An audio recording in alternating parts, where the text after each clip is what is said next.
నాకు అనిపిస్తుంది సినిమాలకి రేటింగ్లు ఇస్తున్నారు కొన్ని మన వెబ్సైట్లో ఇవిను. కొంతమంది చాలా జెన్యూన్గా చాలా పెద్ద మనిషి తరహాగా ఇస్తున్నారు. కొన్ని ఉంటాయి కదా ఒకటి రెండు చెడు పురుగులు, అంటే డబ్బుల కోసం బ్లాక్మెయిల్ కోసం. మీడియాని ఎవడైతే బ్లాక్మెయిల్ కోసం తప్పుదారిని పట్టాలనుకుంటాడో వాడు సర్వనాశనం అయిపోతాడు, అయిపోయాడు కూడా, అయిపోతాడు. యాజ్ ఏ మీడియా మ్యాన్ నేను చెప్తున్నా, ఒక చరిత్ర సృష్టించాను ఉదయం పేపర్తో. ఎవడో వేలు పెట్టి చూపించలేని జర్నలిజాన్ని చూపించాను. ఇవాళ ఇలాంటి చిన్న సినిమాలను ఎంకరేజ్ చేయండి, నాశనం చేయకండి. డబ్బులు కావాలని అడిగి తీసుకోండి, కానీ సినిమా నాశనం చేయకండి. అందులో కొన్ని 10-15 మంచి ప్రాణాలు ఉంటాయి, ఆ ప్రాణాలను చంపకండి. ఏమొస్తుంది మీకు? మీ ఇష్టం వచ్చేట్టుగా రాస్తే ఏమొస్తుంది? ఒకరోజు చదువుతారు, రెండో రోజు తీసుకోవాలి వారేస్తారు. Don't try to blackmail the people, blackmail the films, blackmail the small films.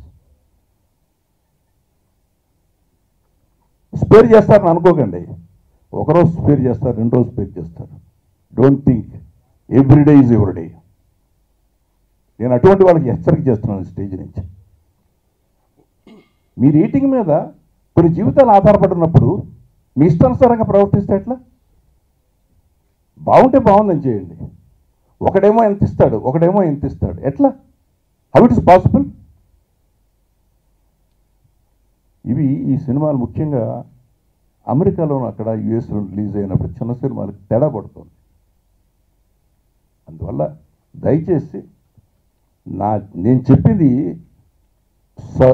సదుద్దేశంతో తీసుకోండి, సదుద్దేశంతో తీసుకోండి.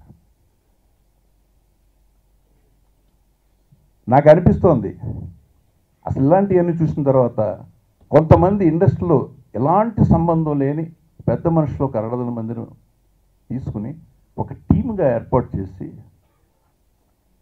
అది గుడ్ ఫిల్మ్ ప్రమోటర్స్ టీమ్ అని ఒకటి స్టార్ట్ చేయాలని నాకు అనిపిస్తుంది. వాళ్ళు సినిమా చూసిన రోజే నెక్స్ట్ డే దే రిలీజ్ ఈ స్టేట్మెంట్. వాళ్ళు ఇస్తారు రేటింగ్. 1-2 సినిమా చూసిన తర్వాత రేటింగు డెఫినెట్గా ఇంకెవరు చెప్పినా నమ్మరు, ఆ టీం చెప్పిందే నమ్ముతారు. అలాంటి ఒక టీంని ఏర్పాటు చేయడం కోసం రేటింగ్ అంటూ ఉంటే ఈ టీం చెప్పిందే రేటింగు, ఇంకేది రేటింగ్ కాదు అనే ఒక ఆలోచన తీసుకురావడానికి కనీసం ఒక ఏడాదిలో తీసుకురాగలను నేను అనుకుంటున్నాను. Please subscribe. Please do subscribe. Please subscribe. Please subscribe. Please subscribe to our YouTube channel.